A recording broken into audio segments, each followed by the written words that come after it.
Hello everyone, this is Shivangi और मैं आप सभी का स्वागत करती हूँ सक्सेस आइकन चैनल पर, जहाँ पर मैं आपको एनसीईआरटी के एक्सप्लेनेशंस की सीरीज करवा रही हूँ, जिसमें मैं कवर करूँगी from the class 6 to 10th NCERT, जो कि आपको काफ़ी ज़्यादा हेल्प करेगा आपके एनसीईआरटी के अंडरस्टैंडिंग को डेवलप करने के लिए। So let's start. एंड अगर अभी तक आपने मेरे चैनल को सब्सक्राइब ना किया हो तो प्लीज़ सब्सक्राइब करिए, और पुराने वीडियोस अगर ना देखे हो तो प्लीज़ प्लेलिस्ट में सक्सेस आइकन यूट्यूब चैनल पर जाकर देखिए और अपने फ्रेंड्स के साथ शेयर कीजिए। तो अभी मैं जो आपको कंटिन्यूएशन में जो सीरीज़ करवा रही हूँ, that is class 7th science NCERT, जिसके हमने 11 चैप्टर तक सारा कवर कर लिया है। कुछ पार्ट्स में है, कुछ एक ही वीडियो में सारा कवर किया हुआ है एक चैप्टर। सो आप प्लीज़ उसे जाके एक बार देखिए और प्लीज़ उसको शेयर कीजिए अपने फैमिली एंड फ्रेंड्स के साथ। तो चलो हम स्टार्ट करते हैं हमारा next chapter, that is chapter number 12, reproduction in plant. तो रिप्रोडक्शन इन प्लांट्स के बारे में अगर हम बात करें तो पहले हमारी प्रीवियस क्लासेस में हम इसके बारे में थोड़ा थोड़ा पहले से पढ़ चुके हैं। हमें पता है कि actually what is reproduction. Reproduction में क्या होता है, ऑफ स्प्रिंग्स को बर्थ देना, है ना। अपने जैसे ही इंडिविजुअल को बर्थ देना, फर्दर जनरेशन्स को आगे बढ़ाना। ठीक है, जैसे एनिमल्स में, प्लांट्स में ये प्रक्रिया क्या कंटिन्यूअस चलती रहती है, ताकि जो जनरेशन्स हैं वो क्या होती जाए, आगे बढ़ती जाए, और हमारा जो इकोसिस्टम है वो क्या रहे, अपने बैलेंस में रहे। अगर सपोज ऐसा हो कि एक बार अगर कोई पेड़ हमने काट दिया, जैसे कोई हमने पीपल का पेड़ काट दिया, अब उसका कोई ऑफस्प्रिंग ही नहीं बचा, मतलब अब उसकी कोई कॉपी ही नहीं बची, तो क्या होगा, हमारा जो इकोसिस्टम है वो क्या हो जाएगा, वो अनबैलेंस्ड हो जाएगा। तो इसकी वजह से काफ़ी ज़्यादा बायोडाइवर्सिटी में प्रॉब्लम्स आएंगी, क्लाइमेटिक चेंजेस होंगे, है ना। इकोलॉजी पूरी डिस्टर्ब हो जाएगी। तो हर एक ऑर्गेनिज्म जो कि कहाँ पे एग्जिस्ट करता है अर्थ पे, it is very important for the survival of other organisms. तो इसलिए रिप्रोडक्शन बहुत ही इंपॉर्टेंट प्रोसेस है on the earth. So let's start. What is reproduction? The production of a new individual from their parents is known as reproduction. मतलब new individual को क्या करना, reproduce करना from the parents, और the reproduction of a daughter cell from the mother cell is called reproduction, है ना। Reproduction का मतलब ये होता है कि अपने जैसे ही इंडिविजुअल्स को क्या करना, बर्थ देना, that is known as reproduction. But how the plants reproduce. अब लेकिन प्लांट्स कैसे रिप्रोड्यूस करते होंगे, क्या उन वो एक उनके जैसे इंडिविजुअल को, जैसे ह्यूमन बींग्स बर्थ देते हैं, एग्स देते हैं, कैसे देते होंगे ये हम पढ़ेंगे आगे जाके, ठीक है। वैसे तो हम जानते हैं कि हम जब प्लांट्स हैं उनको हम कैसे सीड को सॉ करके हम उगाते हैं प्लांट्स को, या फिर उसकी ब्रांच को ही हम उसकी जो बर्ड्स हैं उनको ज़मीन में गाड़ कर हम नया प्लांट उगाते हैं, या फिर प्लांट की जो सैपलिंग्स होती हैं उनको हम ज़मीन में गाड़ कर और फिर हम एक नया प्लांट बनाते हैं। तो अलग अलग प्रकार से जो प्लांट का रिप्रोडक्शन होता है हम उसके बारे में पढ़ेंगे। अब सबसे पहले आता है मोड्स ऑफ रिप्रोडक्शन। तो जैसे कि हम जानते हैं कि जो प्लांट के रूट, स्टेम एंड क्या होती हैं, leaves, they are very important part of every plant, है ना। दुनिया का चाहे कोई भी पौधा हो, उसमें क्या प्रेजेंट होता है, लीव्स प्रेजेंट होती हैं, स्टेम प्रेजेंट होता है और रूट प्रेजेंट होता है, ठीक है। तो जो प्लांट की बॉडी का हर एक पार्ट है वो कोई ना कोई फंक्शन करता है। जैसे कि हमने काय में पढ़ा था, हमने जब फूड मेकिंग डाइजेशन प्रोसेस पढ़ी थी, हमने प्लांट्स का बारे में पढ़ा था कि किस प्रकार से जो प्लांट्स हैं अपना न्यूट्रिएंट्स गेन करते हैं by the process of photosynthesis. तो उनकी जो लीव्स हैं वो क्या बनाती हैं, वो खाना बनाती हैं प्लांट्स में। रूट्स क्या करते हैं, एब्जॉर्ब करते हैं वाटर को, फिर पूरे प्लांट की बॉडी में पहुंचाते हैं। लीव्स खाना बना के वो पूरे प्लांट की बॉडी में पहुंचाती हैं। तो each and every part of plant is very important and it has a different functioning, है ना। Every cell has different function. तो वैसे ही Most plants have roots, stem and leaves. These are called vegetative parts of the plant. ज़्यादातर plants के पास क्या होती हैं, roots होते हैं, stem होते हैं, और इन parts को हम क्या बोलते हैं, vegetative parts of the plant. ये देखो यहाँ पे लिखा हुआ है कि most plants have roots, stems and leaves. These are called the vegetative parts of the plant. After the certain period of growth, most plant bear flowers. देखो अब फिर कुछ दिनों बाद, अगर हमने सपोज एक सैपलिंग लगाई किसी भी पेड़ की, हमने अगर एक आम का पेड़ लगाया, तो हम कुछ दिनों बाद वो जब थोड़ा सा बड़ा हो जाएगा तो उसमें क्या आना शुरू हो जाएंगे, फ्लावर्स आने शुरू हो जाएंगे, ठीक है। फिर उसके बाद क्या होगा, फ्लावर्स आने के बाद उसमें क्या आना शुरू हो जाएगा, फ्रूट्स आने शुरू हो जाएंगे। फिर एक राइपनिंग सीजन, समर सीजन में आप देखते हो मैंगो क्या हो जाते हैं, पक जाते हैं, फिर हम उनको खाते हैं, फिर उनके अंदर से जो गुठली निकलती है उसको हम एज अ सीड यूज करते हैं फॉर अनदर सैपलिंग्स, है ना। हम फिर क्या करेंगे, वो जो उसका बीज निकला है, गुठली निकली है, उसको हम फिर से जमीन में गाड़ देंगे और फिर से एक नया पौधा बन के आ जाएगा। तो this is how plant reproduce their new individuals, है ना। अपने सीड्स को जर्मिनेट करके वो अपने नए इंडिविजुअल्स को क्या देते हैं, बर्थ देते हैं। The flower performs the function of reproduction in the plant. और जो फ्लावर्स हैं वो क्या करते हैं, परफॉर्म करते हैं process of reproduction in the plants. Flowers are the reproductive parts of the plant. A flower may have either a male part or a female part or both male and female parts. जो कि further मैं आपको आगे बताऊंगी कि जो flowers होते हैं वो या तो कुछ मेल पार्ट्स को अपने अंदर कैरी करते हैं या फिर कुछ फीमेल पार्ट्स को, या फिर कुछ ऐसे फ्लावर्स होते हैं जिसमें मेल्स और फीमेल पार्ट्स दोनों कंबाइनली प्रेजेंट होते हैं एक फ्लावर के अंदर। So we will study in next topic. There are several ways by which plants reproduce their offsprings. These are categorized into two types: asexual reproduction and sexual reproduction. अब जो plants हैं वो दो प्रकार से अपना reproduction करते हैं। सबसे पहले asexual reproduction and दूसरा होता है sexual reproduction. Asexual reproduction में क्या होता है, in asexual reproduction plant give rise to new plants without seeds. asexual reproduction में उन्हें अपने न्यू इंडिविजुअल्स को बर्थ देने के लिए किसकी ज़रूरत नहीं पड़ती, सीड्स की ज़रूरत नहीं पड़ती। And on the other hand in sexual reproduction they need seed to reproduce their new offsprings. और सेक्शुअल रिप्रोडक्शन में क्या होता है, उन्हें सीड्स की ज़रूरत पड़ती है for the reproduction of their new individuals, है ना। तो देखो हम बहुत सारे ऐसे प्लांट्स देखते हैं जिसमें हम उनके बिना सीड्स को ही लगाए वो प्लांट बन जाते हैं। जैसे रोज़ है ना, हम उसकी बड को काट के और अगर हम उसको सॉ कर देंगे, ज़मीन में उसकी सैपलिंग को लगा देंगे तो एक नया पौधा बन जाएगा। और सीड्स वाले प्लांट, हमें गेहूं के सीड्स को सॉ करना पड़ता है, हमें ग्राम के सीड्स को सॉ करना पड़ता है, तो दैट इज सेक्सुअल रिप्रोडक्शन।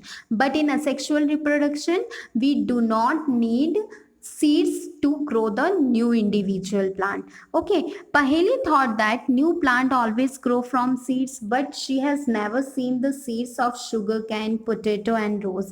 अब देखो, अभी तक आपको क्या पता था कि एक नया प्लांट बनाने के लिए हमें सीड्स की ज़रूरत होती है सिर्फ, लेकिन पहेली ने सोचा कि शुगर केन, पोटैटो, इन सब को ग्रो करने के लिए तो कभी सीड्स की ज़रूरत नहीं पड़ी, और ना ही हमने कभी आलू का बीज देखा, ना ही हमने कभी गन्ने का बीज देखा। होता है क्या, नहीं होता।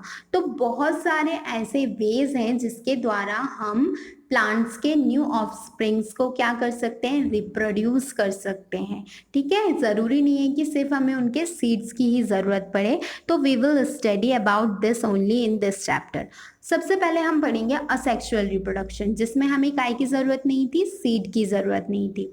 Vegetative propagation, this is the type of asexual reproduction in which new plants are produced from the root, stem, leaves and buds. Since reproduction is through the vegetative parts of the plant, it is known as vegetative propagation. अब देखो, जो asexual reproduction होता है जिसमें new plants are produce from the roots, stem, leaves and buds, मतलब asexual reproduction में किस चीज़ का यूज़ करते हैं वो लोग? रूट्स का, स्टेम्स का, बर्ड्स का और लीव्स का for the reproduction of a new individual. Since reproduction is through the vegetative parts of the plant, it is known as vegetative propagation. क्योंकि रिप्रोडक्शन इसमें कौन से पार्ट से किया जा रहा है? Vegetative parts of the plant से, इसीलिए इसको हम कौन सा प्रोपगेशन बोलते हैं? Vegetative propagation. Cut a branch of a rose or a champa with a node. These pieces of the branch is termed a cutting. Bury the cutting in the soil. A node is a part of the stem branch at which leaf arises. Water the cutting every day and observe its growth. Observe and record the number of days taken for the roots to come out and the new leaves to arise. Try the same activity by growing money plant in a jar of a water and record your observation. See, अब देखो जो हम घर में garden लगाते हैं उसमें हम क्या करते हैं, प्लांट अगर हम रोज़ ले की बात करें तो हम क्या करते हैं, सिर्फ उसकी एक ब्रांच को काटते हैं और उसे फिर हम ज़मीन में लगाकर, और कुछ दिन आप देखेंगे थोड़े दिन बाद वो एक नया पौधा बन जाएगा, उसकी रूट्स आ जाएंगी, उसमें लीव्स आ जाएंगी, उसमें कुछ नोड्स बन जाएंगे. ये देखो ये नोड्स बने हुए हैं, उधर से हम एक नया इंडिविजुअल प्लांट उगा सकते हैं, है ना. उसकी लीव्स आ जाएंगी एंड वो एक नया एक हेल्दी प्लांट के रूप में उभर के आ जाएगा. तो ये कितने दिन लगेंगे ये आपको ऑब्जर्व करना है, एक एक्टिविटी है.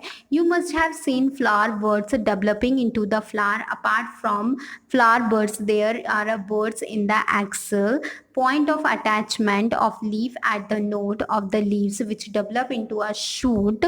These birds are called vegetative birds. और आपने देखा होगा जो रोज प्लांट होता है उसमें ऐसे नोड्स होते हैं ना. ये देखो इधर पे ये जो दिख रहा है आपको मैं बताती हूँ. ये देखो ये जो पार्ट है यहाँ पे आपको नोड्स दिख रहे होंगे.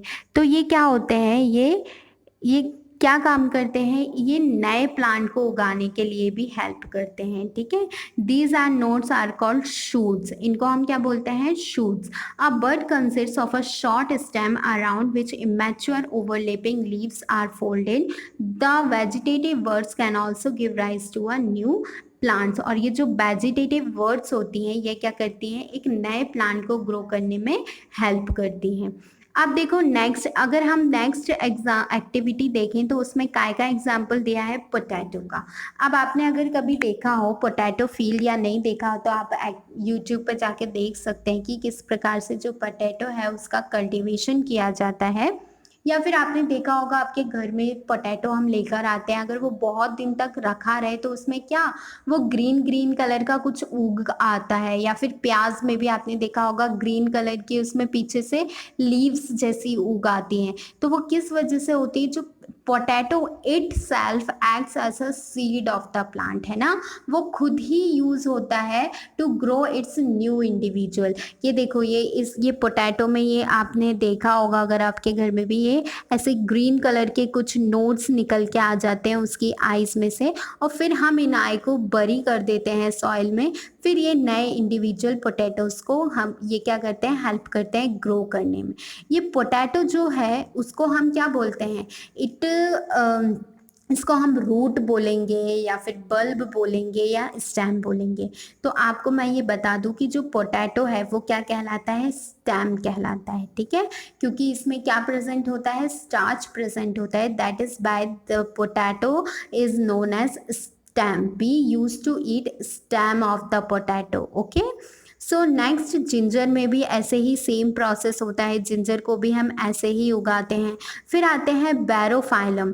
बैरोफाइलम में क्या होता है, आपने कुछ ऐसे प्लांट्स देखे होंगे जो लीव्स पर ही उगाते हैं, मतलब उनकी लीव्स यूज की जाती हैं for the reproduction of a new individual of that plant. उसकी लीव अगर कहीं टूट के गिर जाती है तो वो वहाँ से नया प्लांट उगना शुरू हो जाता है. Plants such as cacti produces new plants when their parts get detached from the main plant body. Each detach part can grow into a new plant. मतलब कैक्टी के अगर बॉडी पार्ट कहीं गिर गया तो वहां से एक नया इंडिविजुअल प्लांट उगाता है। So each and every part of a plant is very important and each different plants have different mode of reproduction। किसी का स्टेम यूज होता है, किसी की बर्ड्स यूज होती हैं, किसी के सीड्स यूज होते हैं, किसी की लीव्स यूज होती हैं for the reproduction of its new individual। Pooja wants to know if there is any advantage of vegetative propagation। कोई advantage है vegetative propagation का? तो yes, there is a advantage of vegetative propagation। सी देखो, जब हम किसी भी क्रॉप को उगाते हैं, सपोज अगर हम वीट को उगा रहे हैं तो पहले हमें क्या करना पड़ता है, उसे सॉ करना पड़ता है, फिर बहुत दिन तक वो उसकी छोटे छोटे सैपलिंग्स रहते हैं, उनको फर्टिलाइज करना पड़ता है, उसको पानी देना पड़ता है और बहुत दिन तक हमको वेट करना पड़ता है। लेकिन अगर हम उस वेजिटेटिव प्रोपगेशन के थ्रू अगर किसी प्लांट को उगाते हैं तो क्या होता है, जो टाइम पीरियड है उसका वो क्या होता है, कम होता है। वो बहुत ही जल्दी हमको क्या फ्लावर्स या फिर फ्रूट्स देने लगता है। So vegetative propagation is I think advantage ही है उसका एक तरीके से। The new plant are exact copies of the parent plant. और जो वेजिटेटिव प्रोपगेशन में जो नया प्लांट होता है वो एग्जैक्ट कॉपी होता है उसके पेरेंट प्लांट का, क्योंकि वो काय से प्रोड्यूस होता है, from the single parent. Later in this chapter you will learn that plant produce by sexual reproduction have characters of both parents. मतलब अब फिर नेक्स्ट जो टॉपिक है आगे जिसमें हम सेक्सुअल रिप्रोडक्शन के बारे में पढ़ेंगे, उसमें हम देखेंगे कि किस प्रकार से जो प्लांट्स है वो कुछ कैरेक्टर्स बोथ द पेरेंट्स के यूज करते हैं। सो अब हम नेक्स्ट पढ़ते हैं टाइप्स ऑफ असेक्सुअल रिप्रोडक्शन। देखो, टाइप्स ऑफ असेक्सुअल रिप्रोडक्शन में सबसे पहले आता है बडिंग। बडिंग हमने अभी पहले भी मैंने आपको बताया कि बडिंग का मतलब क्या होता है कि प्लांट की बॉडी डिटैच होके एक नए प्लांट को जन्म देती है, that is known as budding. You have already learned about tiny organisms like yeast can seen only under the microscope. These grow, multiply every few hours if sufficient nutrients are made available to them. Remember that yeast is a single-celled organism. Let us see how they reproduce. अब देखो, जो plants हैं वो क्या करते हैं, multiply होते जाते हैं न्यू इंडिविजुअल्स में, है ना। कुछ प्लांट्स हमने ईस्ट के बारे में अगर हम देखें तो जो ईस्ट है हम केक के लिए यूज़ करते हैं।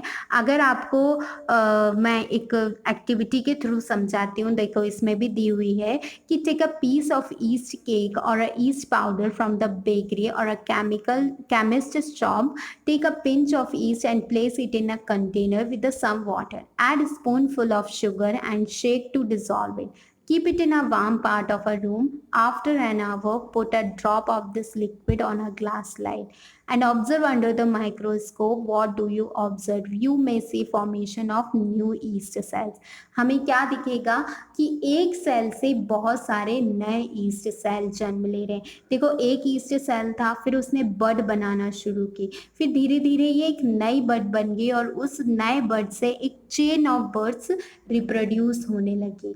The small bud like projection coming out from the yeast cells are called the bud. और ये जो प्रोजेक्शंस हैं स्मॉल स्मॉल, ये क्या कहलाती हैं, बर्ड्स कहलाती हैं। The bud gradually grows and gets detach from the parent plant. और फिर जब ये ग्रो हो जाती है, मतलब मैच्योर हो जाती है, फिर ये क्या करती है, पेरेंट प्लांट से डिटैच हो जाती है और फिर वो नया बर्ड प्रोड्यूस करती है। तो इस तरह मदर्स सेल से डॉटर, बहुत सारे मल्टीपल डॉटर सेल्स क्या होते हैं, रिप्रोड्यूस होते हैं। और ये जो प्रोसेस है वो कंटिन्यूएशन में चलती रहती है और हमें शॉर्ट टाइम में बहुत सारे नंबर ऑफ ईस्ट सेल्स मिल जाते हैं। फिर उसके बाद नेक्स्ट प्रोसेस होती है फ्रेगमेंटेशन की।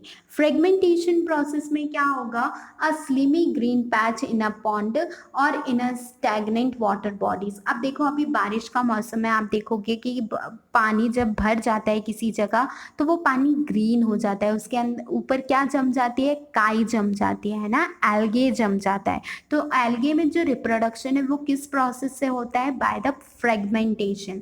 मतलब वो इतनी फास्ट ग्रो करता है कि जो पूरा वाटर है वो पूरा ग्रीन दिखने लगता है। हर जगह आप जब देखेंगे बारिश के मौसम में काई जम जाती है ना? तो ये किस वजह से? क्योंकि जो काई में फ्रेगमेंटेशन की प्रोसेस है वो अपने आपको क्या करता रहता है, मल्टीप्लाई करता है बहुत ही रैपिडली, मतलब बहुत फास्ट वो अपने आप को मल्टीप्लाई करता है by fragmentation. And alga breaks up into two or more fragments. These fragments or pieces grow into new individual. एक एल्गा अपने आप को दो या दो से ज़्यादा पीसेस में डेवलप करता है, फिर वो अपने आप को दो से दो या उससे ज़्यादा पार्ट्स में डेवलप करते हैं। तो इस प्रकार से वो इतना रैपिडली ग्रो करते हैं कि वो बहुत ज़्यादा अमाउंट में फैल जाते हैं ना। Area in a large area in a short period of time, मतलब वो लार्ज एरिया को कवर कर लेते हैं एक बहुत ही छोटे से टाइम में, है ना। देन नेक्स्ट आता है स्पोर फॉर्मेशन। अब आपने देखा होगा कुछ ऐसे प्लांट्स होते हैं जिसमें स्पोर्स जो छोटे छोटे छेद अगर हम बोलें तो उस प्रकार से वो क्या होते हैं, रिप्रोड्यूस किए जाते हैं। Let us see fungi on the bread piece grow from the spores which are present in the air.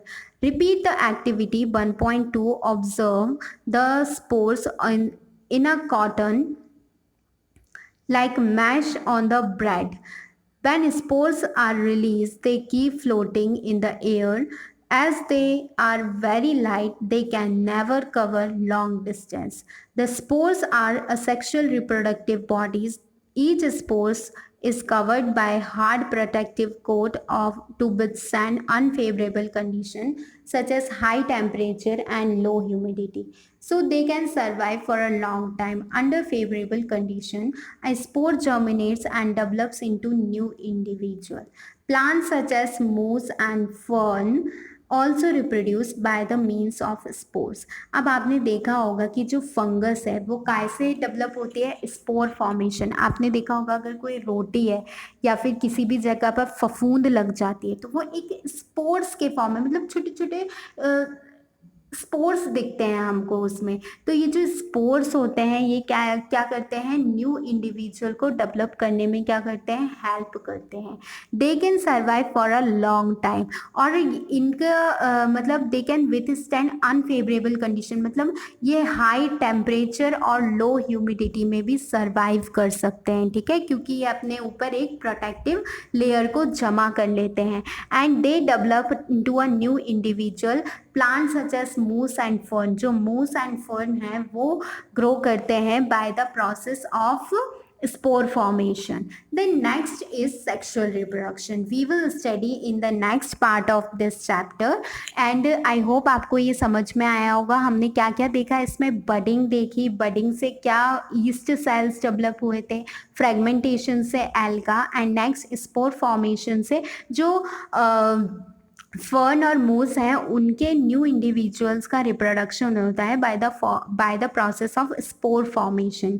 Okay, spore formation में हमने कॉमन एग्जांपल देखा काय का, फंगस का। जो फंगस है वो in the form of spores अपने न्यू इंडिविजुअल को क्या करती है, रिप्रोड्यूस करती है and they can also survive in a very harsh climate, है ना। अगर हम देखें तो वो बहुत ज़्यादा हाई टेम्परेचर और लो ह्यूमिडिटी में भी सर्वाइव कर सकते हैं। क्यों सर्वाइव कर सकते हैं? Because they had a hard protective coat over them. So thank you so much. I hope आपको अच्छे से समझ में आया होगा एंड प्लीज़ मेरे वीडियोज़ को लाइक शेयर एंड सब्सक्राइब ज़रूर कीजिए। Thank you so much.